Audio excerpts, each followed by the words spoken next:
안녕하십니까. 우석대 조업종 교수입니다. 오늘은 네 번째 경상도를 찾은 포크 이야기를 진행하도록 하겠습니다.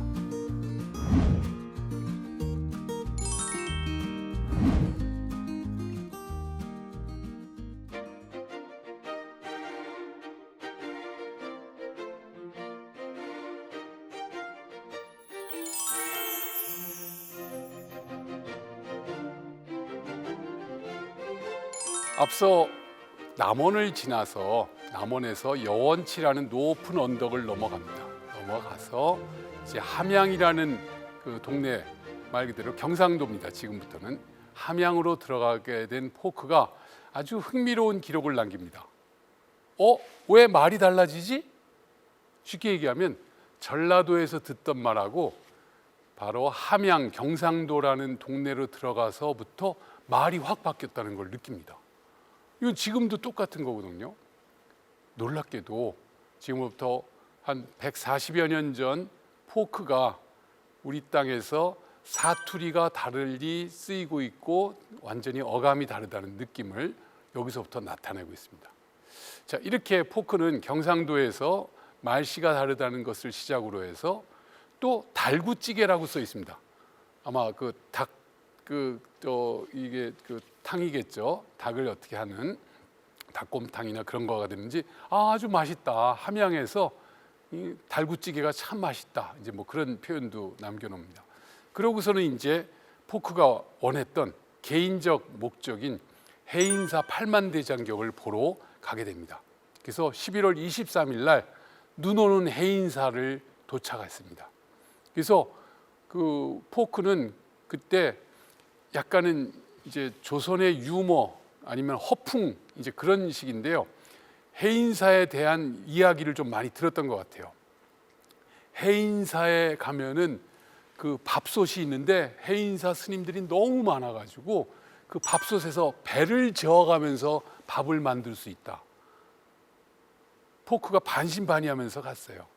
그리고 화장실이 엄청 높아가지고 화장실에서 변을 보면 그 변이 뭐 몇 년을 되어 가서 떨어지는 소리가 들린다. 뭐 이런 식의 조선의 허풍 이야기들이 해인사와 관련해서 많이 있었던 것 같아요. 근데 가서 봤더니 이게 뭐야? 솥은 뭐 좀 크긴 하지만 사람 하나 들어갈 정도고 배가 타기는 무슨 이제 이런 식으로 저 실없는 그 사람 조선 사람들 허풍쟁이가 많다. 이제 그런 식의 약간은 빈정거리는 표현도 남겨놨습니다. 그런데 거기서 만난 스님들은 조선에서 만났던 다른 사람들과는 상당히 다르다. 또 이제 그런 기록을 남겨놓고요. 너무 놀라운 것은 이 사진을 보시면 아시겠지만 포크가 그 수첩에 해인사 경내에 어떤 그 건물 배치도를 싹 그리고 맨 뒤에 가 있는 여러분도 잘 아시는 팔만대장경이 모셔져 있는 수다라장 그 일대 들어가 가지고 그 장판 가게에 있는 그 한 판에 몇 개가 있는가를 해가지고 다 계산을 해서 약 8만 장에 육박하는 것 같다라는 계산한 수식까지 다 수첩에 남겨놨습니다. 여기 이것을 보면서 27살의 젊은 청년이 이렇게 뭐 거의 뭐 한순간도 긴장을 놓치지 않고 자기의 임무에 충실하면서 이렇게 사진 찍듯이 모든 정황과 내용을 기록하는 것을 보고 제가 감탄을 금치 못했습니다. 자, 그리고 이 내용을 남겨놓고 가려는데 놀랍게도 거기서 또 조선 후기의 안타까운 모습을 보여주고 있었어요. 무슨 모습이냐면 조선시대 특히 이 고종이 집권하고 있었던 이 시기에 민비 정권 세력들이 개인적 욕심을 채우기 위한 말 그대로 부패와 다양한 방식의 가렴주구를 진행을 했던 것 같습니다. 그 단면들의 결과가 각 지방 그 관리들에게도 연결이 됐고요. 특히 잘 아시는 것처럼 공명첩이라고 해가지고 그 관리의 이름이 빠져 있는 임명장 같은 것을 아주 고가의 그 매매를 하게 해서 관리들이 그 낸 돈만큼을 다시 어찌 보면 빼앗기 위해서 백성들에게 가렴주구가 자행될 수밖에 없는 상황이었고요. 근데 그 당시에 암행어사가 해인사에 와가지고 거기서 그 주변의 관리들을 하나씩 둘씩 불러다가 뭐 상납받는지 그런 듯한 느낌의 기록을 남겨놨더라고요. 그래서 제가 그걸 보면서 조선 후기의 여러 가지 안타까운 모습 중에 또 핵심적 모습을 포크가 간파하게 되는 사건이 여기서 벌어졌구나, 그런 모습을 보게 됐습니다. 그리고 이제 합천을 거쳐서 그 다음에 진주로 가게 됩니다.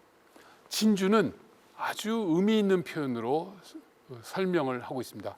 조선에서 본 숲 가운데 가장 크고 아름다운 숲길을 지나서 진주로 들어갔다라는 그런 표현을 남겨놓고요.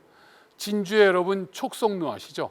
그것을 비롯해서 관련된 여러 내용이 너무나 그림같이 아름답다 해서 지금도 남강 옆에 촉성루가 아름다운데 그 진주에 대해서 그 여러 가지 모습을 잘 남겨놓고 있습니다. 그래서 진주에는 진주목 관아가 있고 그 다음에 군부대 주둔지로서의 경상 우병영이 지금의 그 촉성루가 있는 그 산성이 진주 그 산성이 결국은 그 읍성이 되겠죠. 거기가 이제 병영이 되겠는데 군사령부 같은 역할을 하는 곳인데 여기서 아주 희한한 사건이 하나 발생합니다. 그 포크가 그 젊은 군인이었고 결혼을 아직 안 했고 또 독실한 기독교인으로서 자기의 신조를 지키면서 그 기록에 그렇게 나옵니다. 각 지역에 갈 때마다 밤마다 여인들을 기생들을 나에게 보내주는데 그것을 물리치느라고 참 힘들었다 하는데 포크의 기록에 보면은 진주 객사에 이제 포크가 머물고 있는데 또 2명의 진주 기생들이 나타났던 것 같습니다. 여기서 황당한 사건이 하나 발생합니다. 여러분 요즘은 거의 볼 수 없지만 예전에 우리가 화장실이 그 당시는 변소였죠. 뒷간 이것이 좀 본체나 그런 데로부터 멀리 떨어져 있다 보니까 여인들의 그 어떤 그 용변을 위해서 요강이라는 게 다 있지 않았습니까? 이 진주 기생분이 요강을 사용했던 것 같아요. 그랬더니 포크가 아주 소스라치게 놀라가지고 상당히 좀 문화 충격도 너무 큰 충격이었던 것 같아요. 저 그릇을 아주 자세하게 묘사를 했어요. 요강 그릇을 그 자기 치마 밑에 놓더니 뭐 어떻게 하고 뭐 소리가 나고 어쩌고 그런 식으로 아주 적나라하게 묘사를 하면서 여기서 그 관리들이 너무나 그 포크를 좀 힘들게 했던 것 같아요. 그리고 그 또 여러 가지 그 여독도 쌓이고 여러 가지 그 좀 피로도 그 아주 최고로 높다 보니까 포크가 거기서 고민을 하기 시작합니다. 내가 여기서 또 하루길로 저 통영까지 가서 거북선을 볼 계획이었는데 과연 내가 이것을 보는 것이 옳을까? 어떻게 할까? 계속 고민하다가 마지막에 단안을 내립니다. 내가 그 통영에 가면은 거기는 더 우악스럽고 군부대고 그러다 보니까 더 힘들 거라는 얘기를 주변 사람들이 계속 했다고 하면서 그걸 핑계 삼아서 아쉽지만 거기는 못 가겠다라고 단안을 내려서 제가 처음에 그 1강 때 말씀드렸던 것처럼 포크가 가장 관심 가졌던 거북선의 실물이 마지막 남아 있었던 그 통영에 가지 못하는 그 상황이 여기서 결국은 나타나게 됩니다. 그래서 결국 포크는 그 다음 날 그 통영으로 안 가고 이제 저 마산을 거쳐서 김해를 거쳐서 부산을 거쳐서 경남 지역 일대를 다니게 됩니다. 근데 그 마산 그 다음에 김해를 거치면서 아주 흥미로운 기록을 남겨놓습니다. 그 경상도 여자분들의 아주 활발한 모습을 남겨놨더라고요. 그 당시에 이미 그쪽 지역은 그 개항이 되고 서구 문물도 좀 들어오고 여러 가지 상황이 전개되다 보니까 어찌 보면은 그 장사 활동을 많이 했던 것 같아요. 상거래 활동이 많은데 놀랍게도 김해부터 부산으로 가는 그 일대 모든 거리에는 여자분들이 적극적으로 상행위를 하고 아주 억척스럽게 활동하는 모습을 아주 특기해 놨더라고요. 그래가지고 제가 이제 그 지역의 지역 향토 사는 교수님들에게 그런 증거 자료들이 있냐고 했더니 깜짝 놀라더라고요. 자기도 조사를 하다 보니까 그 여자분들의 특히 경상도 지역에서 경남 지역에서의 활동상이 18세기 중후반부터 개항과 전후해서 급격히 늘어난다고 합니다. 새로운 문물들이 들어오니까 그걸 다양하게 판매하고 상행위를 통해서 활성화시키는 그런 모습들이 있었다고 하는데 포크 기록하고 그 내용이 또 딱 일치하는 겁니다. 그래서 경상도에서의 어떤 상당히 중요한 그 경제 활동의 모습들, 그런 것들이 또 결국은 여기서 확인할 수 있었던 것이 아닌가 생각이 됩니다. 그리고 이제 부산에 도착해서는 좀 여독을 쉬기 위해서 좀 휴식을 한 이틀 동안 더 취한 것 같습니다. 그때 또 거기에 나와 있는 이제 개항 직후에 그 세관이라든지 일본인들의 진출상을 하면서 의외로 일본어를 잘하는 포크는 일본에 대해서 별로 좋은 표현을 안 씁니다. 일본인들 특유의 표정이나 모습에 대해서 난 일본인들의 저 뻐기는 것 같은 모습 너무 싫어, 뭐 이런 식의 표현도 있고요. 걔네들은 호시탐탐 자기가 뭐 활동하는지 염탐이나 하려고 그러고 뭐 등등을 해가지고서 하여간 딱 대비가 됩니다. 어쨌든 경상권에서 특히 그 부산 일본인 조계가 형성되기 시작했던 그 초기 공간들, 그 일대를 중심으로 그런 내용들을 남겨놓고 있고요. 자, 거기서 이제 휴식을 취한 다음에 다시 동네를 거쳐서 대구 쪽으로 올라가는 그런 여정을 쭉 이제 갖게 되는 겁니다.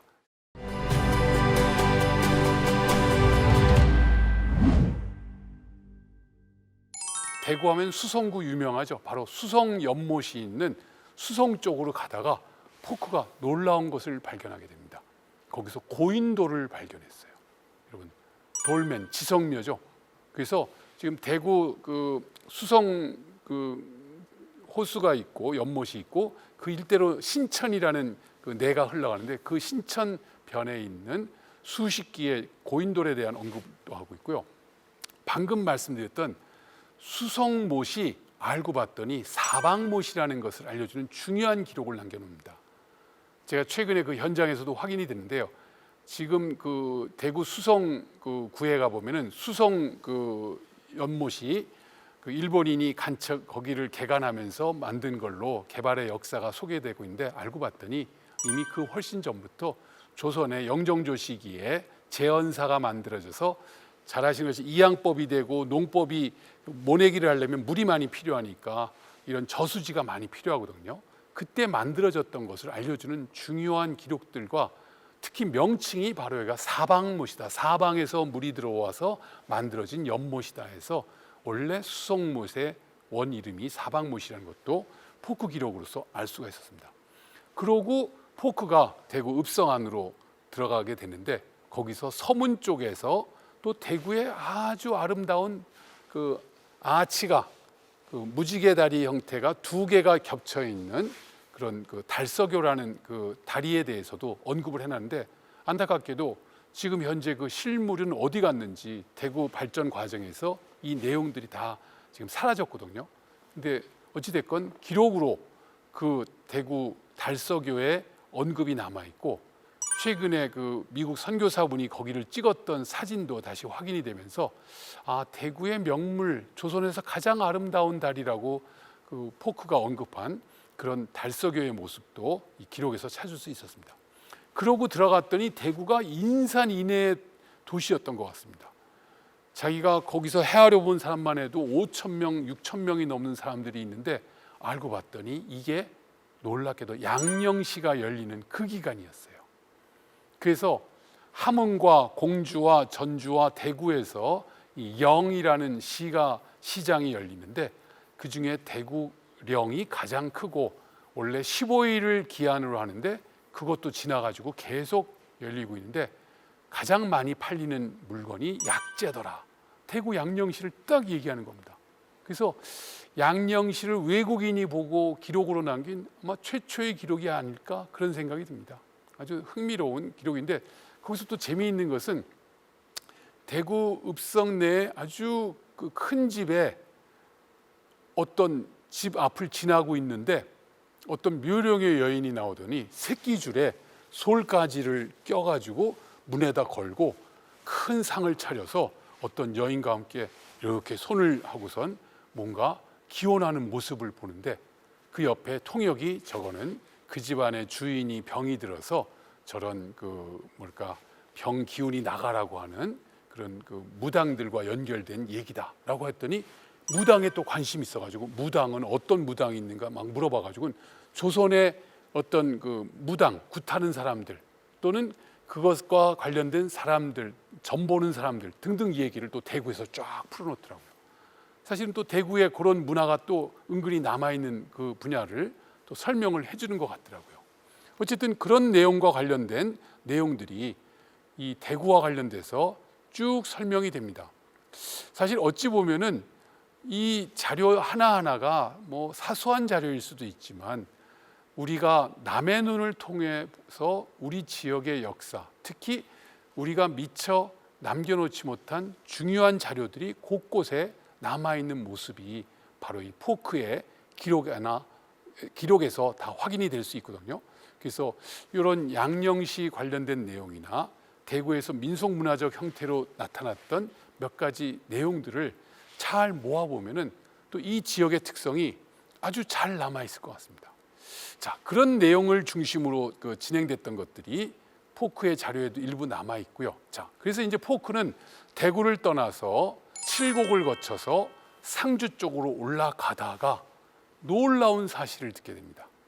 바로 그때가 이제 12월 달로 넘어선 직후인데요. 여러분 잘 아시는 갑신정변이 터진 겁니다. 그래서 갑신정변이 터졌다는 소리를 듣는 순간, 그리고 민영이 거의 죽을 뻔하던 것을 포크가 데려온 알렌에 의해서 결국은 구원을 받고 살아나게 됐습니다만, 그 상주에서 들었던 내용은 민영이 죽었다, 그리고 개화파들이 득세했는데 이미 3일 천하로 끝났다까지가 다 나와버렸어요.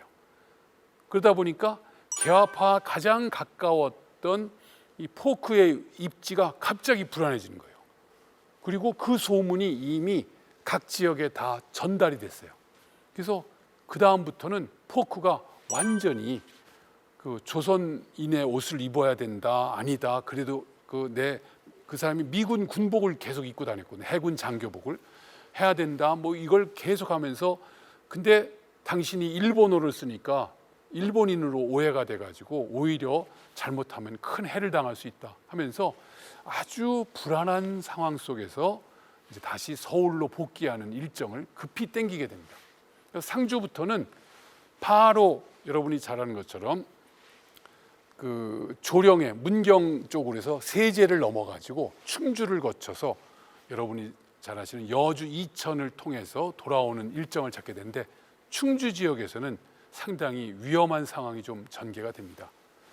왜냐하면 이제 유생들이 개화파들이 일본과 가까웠다는 내용을 알기 때문에 일본어 쓰는 사람 또는 그들과 연결이 됐다라고 하는 사람들은 다 처단해야 된다, 그런 분위기로 아주 막 들고 일어났던 것 같아요.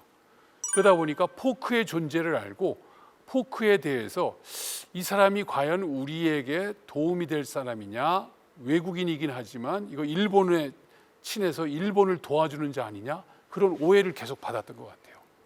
근데 포크는 역설적으로 일본과는 배척을 했고 일본 사람들이 관련되는 걸 최대한 막았고, 특히 청나라하고도 많이 관계가 안 좋아졌었어요. 근데 역설적으로 갑신정변을 말 그대로 실패하게 한 핵심 세력들이 청군, 위안스카이, 원세계 세력, 그런 존재들이었거든요.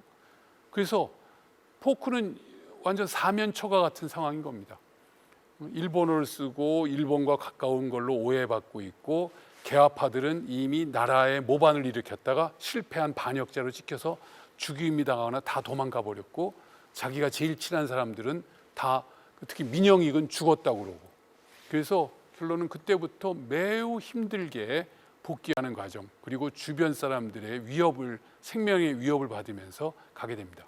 그러다가 다행히 민영익이 살았다는 소식이 들려오기 시작했고, 지금의 이제 여주 이천 쪽을 지나면서부터는 그래도 서울에 가깝다 보니까 지방 유생들의 강한 드센 어떤 좀 뭐랄까요, 위협 분위기는 사라져 버리고 조금은 안정된 분위기가 됩니다. 그리고 드디어 마지막으로 여러분이 잘 아시는 남한산성으로 이제 피난할 수 있는 호위 부대를 고종이 급파를 해주게 됩니다. 그래서 이천에서 그 호송 부대를 만나 가지고 남한산성까지 안전하게 가는데 다음 날 다시 서울로 지금 보면은 송파나루 쪽으로 해가지고 복귀하는 그런 상황이 포크의 44일에 걸친 이야기의 대단원입니다. 이 과정에서 우리가 느낄 수 있는 아주 중요한 내용은 포크는 어찌 보면 조선의 의인이라 칭송받을 만큼 조선에 대해서 객관적 자료를 남기려고 아주 애썼습니다. 물론 내용 중에 보면은 조선 사람들에 대해서, 우리나라 사람들에 대해서 비판한 내용도 꽤 많이 있습니다. 근데 그것은 행태적으로 비판받을 만한 내용은 분명히 했다고 보는데 그걸 편견을 갖고 한 게 아니라 객관화시켜서 했고요. 또 아주 훌륭하고 좋은 것에 대해서는 아주 잘 얘기합니다. 그 중에 제가 몇 가지 기억나는 걸 말씀을 드리면, 조선 관리들의 좋은 점은 자기만 독식하지 않는다는 거였습니다. 예컨대 자신이 커피를 끓여서 조선 윗관리에게 주면 관리가 한 모금 마시더니 옆에 사람에서 저 끝에 있는 사람까지 다 나눠서 맛을 보게 하더래요. 이 사람들 참 그걸 같이 나누네, 공유하네, 그리고 배려하네 라는 그런 표현을 종종 씁니다. 그리고 또 하나, 그 전라 관찰사라든지 몇 사람에게서 그 지적을 한 것인데요. 사람들이 자기가 모르면 모르고 부족하면 부족하다는 걸 인정을 한다. 그리고 배우려고 한다. 그건 상당히 긍정적으로 또 평가를 하는 대목들이 있었습니다. 물론 그 당시에 아까 얘기한 것처럼 탐관오리들이 부정하는 문제라든지 안 좋은 면도 많이 있습니다. 그래서 저는 역사라는 것은 이런 사료들을 객관적으로 보고 너무 좋은 것만 막 부각하는, 우리가 요즘 얘기하는 국뽕적 그런 역사를 할 건 절대 아니고요. 비판받을 거, 우리가 긍정할 것은 긍정하고, 그 다음에 우리가 자랑스럽게 더 부각시킬 건 부각시키면서 이런 자료를 통해서 우리 옛 1884년 그 단면에 담겨 있는 역사적 의미와 가치를 되새겨야 되지 않을까 싶습니다. 특히 포크가 가장 중시하고 보고 싶어 했던 거북선과 팔만대장경을 만들어냈던 우리 민족의 저력과 어떤 역량에 대해서는 극찬을 아끼지 않습니다. 대동여지들 보고 깜짝 놀랍니다. 물론 근대 과학적인 관점에서 전개된 건 아니지만 자기들 세계관에서 이런 최상의 결과물들을 만들어내는 모습들에 대해서도 우리가 긍정할 수 있는 모습이 꽤 많이 있습니다. 자, 이런 모습들, 이런 자료들을 우리가 다시 한번 되새기면서 제가 아주 개괄적으로 말씀을 드렸습니다만 1884년 조선에 대한 객관적 자료를 남긴 포크의 기록을 통해서 우리가 그 시대를 반추해보고 우리가 되새길 것, 부각할 것, 우리가 극복해야 될 것을 새기는 그런 기회가 되기를 바라면서 마무리 짓겠습니다. 경청해 주셔서 고맙습니다.